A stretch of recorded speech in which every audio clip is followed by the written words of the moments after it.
I know nothing about boats or fishing. I'm a pretty strong swimmer in a pool, and I know swimming in the sea is totally different as well as being bloody cold.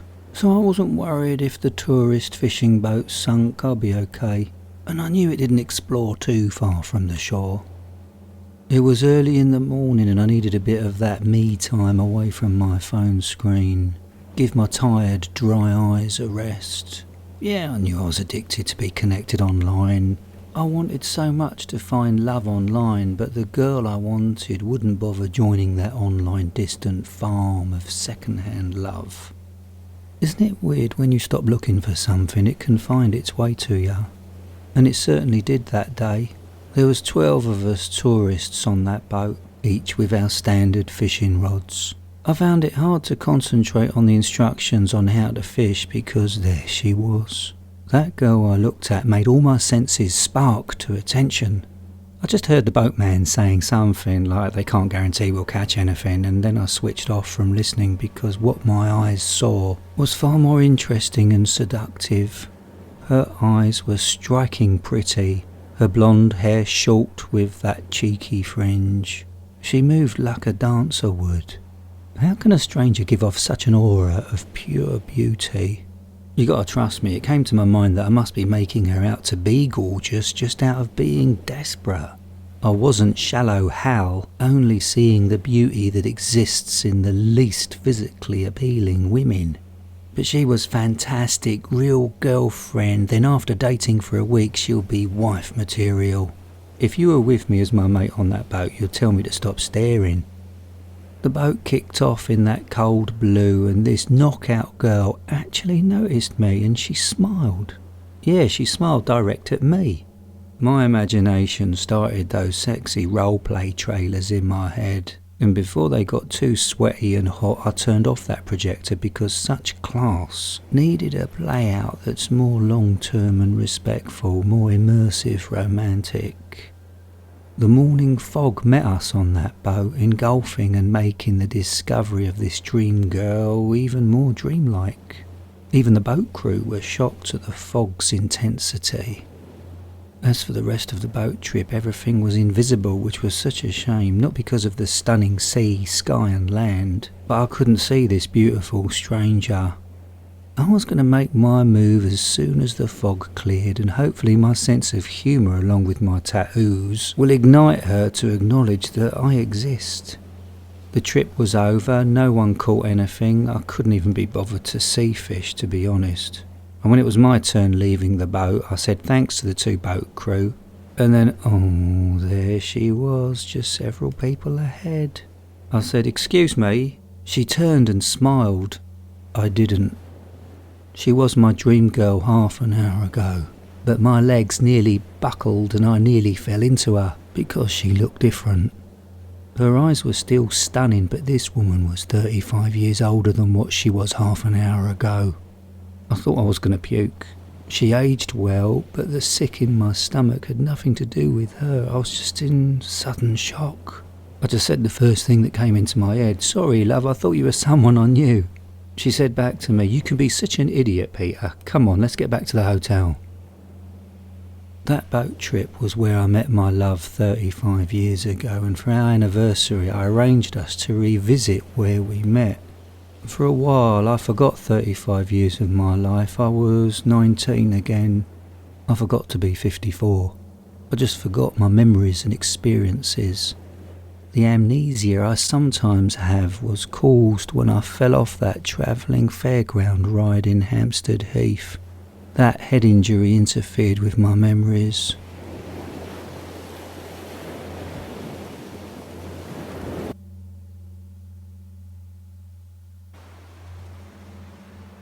When I'm in the sea, I feel at home, safe and calm. The constant cold waves relaxes my muscles, and the water's endless healing properties make me come alive, like a brand new me. I can swim for miles, I can dive deep down and never get bored of exploring. There's no fear, nothing can hurt or hunt me.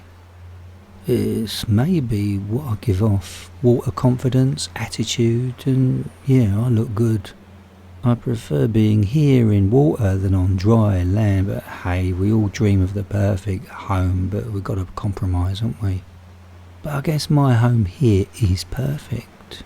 If I could remain free forever in the ocean, I wouldn't hesitate, but I have to eat, and raw fish ain't my thing. I guess I'm lucky to spend my days chilling and splashing about, then during the evenings after 8, I return to the shore. When you see me, you'd be jealous of my surf dude looks, my blonde hair, my healthy tan skin. And ladies, you'd lose yourself in my beach cool blue eyes. Even straight geezers get a secret man crush and want to look like me when I'm on walkabout. Whoever you are, if you smell right, I'm interested in being your mate. It's all about smells with me. Judging someone's looks is shallow. Everyone's got many intriguing layers. However, if you look good and you got no ambition or some creative talent and you're boring, I just walk away. Life is too short wasting time with someone who's instantly forgettable. Yeah, I'm fussy, but the majority of strangers I meet are just like faces drawn on balloons. But you've got the very thing I'm looking for. For a start, you look and smell absolutely divine. You're a good listener and you ask cool questions, which is so selfless of you. You got endless layers to your personality, experiences, and the way you see the world. You make me feel boring, and I thank you for being interesting and juicy. And biting down, cutting through your layers of skin, flesh and snapping bone turns my blue eyes to ragdoll black. I eat every piece of you, make you disappear, and I leave no evidence of violence or trauma on that empty, dimly lit street where you become mine. Short is your breathing life, but to me you're inside me forever, and the flavours of your internal organs fill me with joy and appreciation. I respect you, possibly love you, and most of all enjoy eating you whole before returning to the deep ocean. I'm the sea monster books, legends and fishermen and fisherwomen will never mention. I'm the fear people can't see. But you just know because you can sense that I'm close, watching, swimming and then joining the night crowd, sniffing out and hunting for wonderful, kind and easily tricked, gullible, beautiful people like you.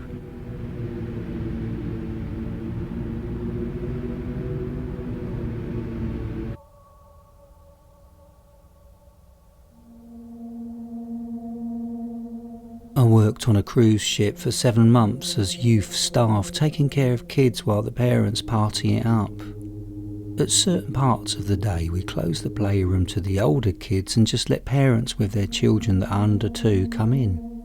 This woman comes to the gate with a double stroller and 2 of the ugliest looking babies I've seen in my life. She asks if she can come in with her babies, and of course I oblige, but something seems a little off.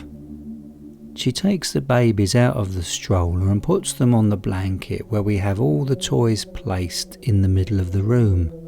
It is then that I realise what was so strange about these babies. They were dolls.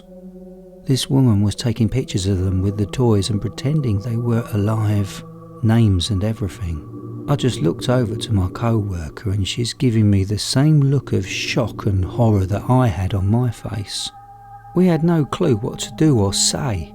The news spread quickly to other crew members on the ship about her, and apparently she bought gold bracelets for them at the jewellery shop on board. Seeing that woman and what she does is far the most strangest thing I've ever witnessed at sea.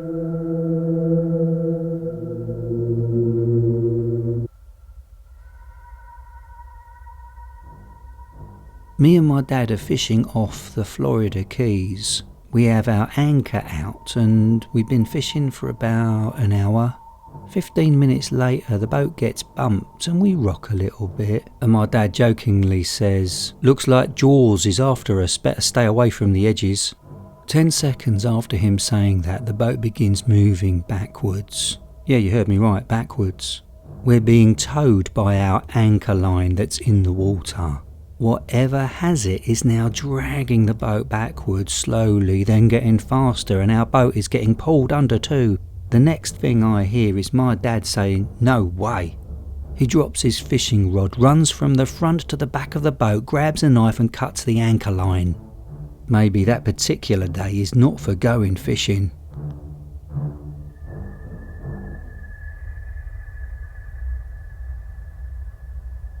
A memory that sticks with me was when I first realised just how powerful the sea is. I was working on a boat in Japan and I was sat in my cabin one evening watching some film on my laptop when every now and again I noticed a bright flash from behind me. I turned around just in time to glance out of my porthole as a bolt of lightning lit up the sea and captured a snapshot of an enormous wave just about to break over the side of my boat, which started getting tossed around like a toy. I remember feeling the shivers going up and down my spine. At the time I thought me and the crew were going to die.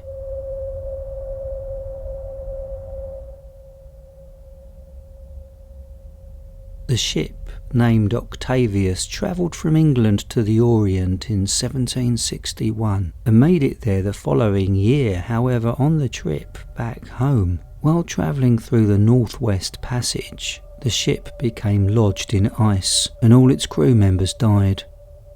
13 years later, the Octavius was found drifting off the coast of Greenland, its crew members still on board, frozen to death.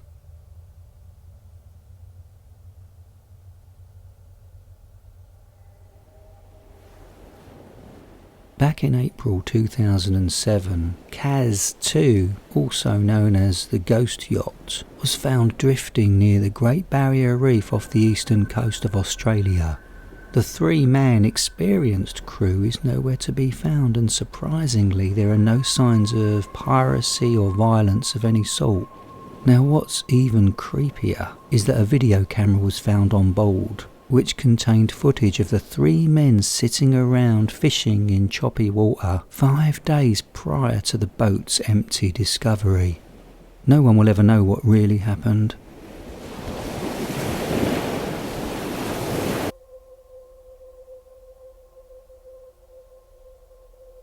Fog at sea at night really messes up your senses. Everything is quiet and you can't see anything but the boat immediately around you. You keep looking for lights on other ships and listening for foghorns or the sound of engines in the distance, and your brain starts playing all manner of tricks on you. In a busy shipping lane, it's a serious business, and in a very real way it could be life or death if you miss a ship that hits you and sinks you. You gotta be so focused as you can start to see lights everywhere around you. You start hearing engines creeping up on you. You stop your boat and cut the engine to see if you're hearing anything real. And you enter an even stranger world of sensory deprivation. Fog at night is eerie as hell.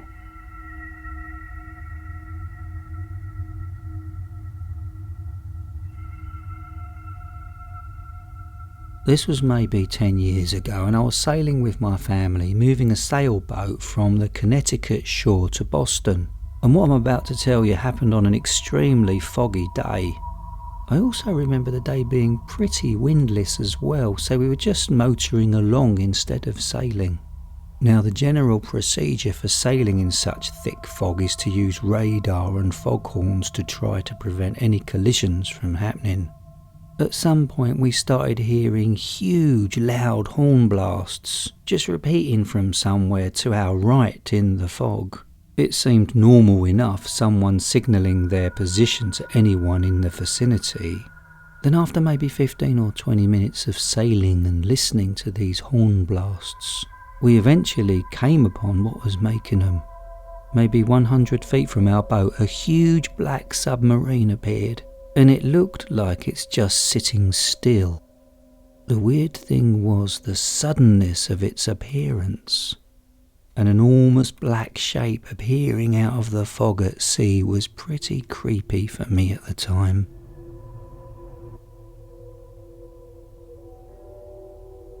I actually saw an eclipse on the open sea in the middle of the English Channel, and it was the strangest thing. There was thin cloud, but the sun was visible through it. We were within the total eclipse zone and could see the shadow coming from miles away. This shadow looked like the biggest, most angry storm I've ever seen. Generally, the darker the clouds, the more it's going to hurt, but this was a darkness as dark as is possible at sea during the day. I chatted to my dad about it afterwards, and we both felt a real uneasiness getting worse and worse the nearer it got. Our bodies and subconscious were readying us for dealing with a really dangerous situation. It was just like how people sometimes describe seeing a ghost. A cold chill and feeling really on edge. It really was like a ghost storm. A lot of sailing becomes instinctual after a while, and you get a feeling about what's coming from watching the clouds and waves off on the horizon. The eclipse gave off every sign of absolute nastiness, but passed away without any real world effect other than darkness. It was really creepy.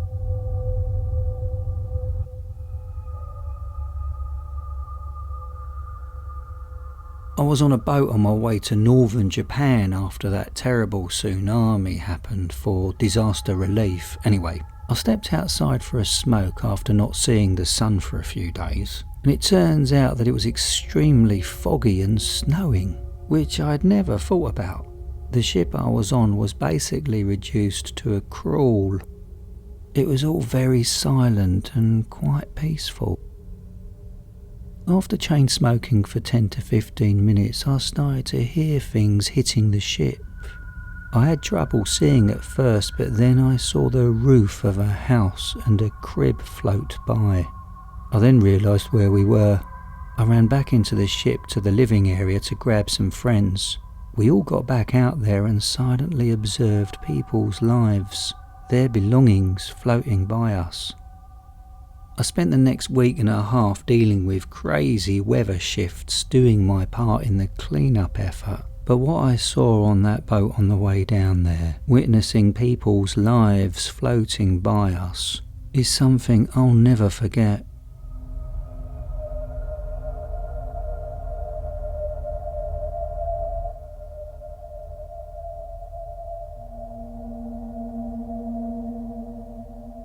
It was a foggy night off the shore of Long Island, and I was on a 75-foot schooner. The fog was so thick that you couldn't see more than 10 feet in front of you. The captain tells me there's no point to continue my watch at the bow of this ship, and him and I start talking at the stern. About that time there's a thunk on the side of the ship. We both turned to see a figure dressed in black flowing robes walking towards us on the outside of the ship. The robes were scratching down the outside of our ship. It kept coming closer and is high enough in the air that the top was about even with our heads. It turned out that it was just a black flag, but for those few seconds when we first saw it, it was absolutely terrifying.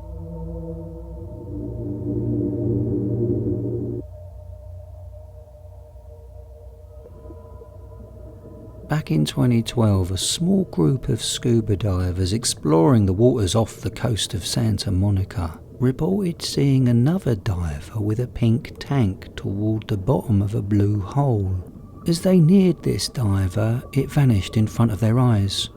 A similar story was told by other divers on a diving trip in the Grenadines, who saw another diver in a white shirt waving at them as he swam by. The unsuspecting divers assumed it to be one of the members of their trip, and when they returned to their boat, no one there was wearing a similar white shirt or said they saw a diver of this description.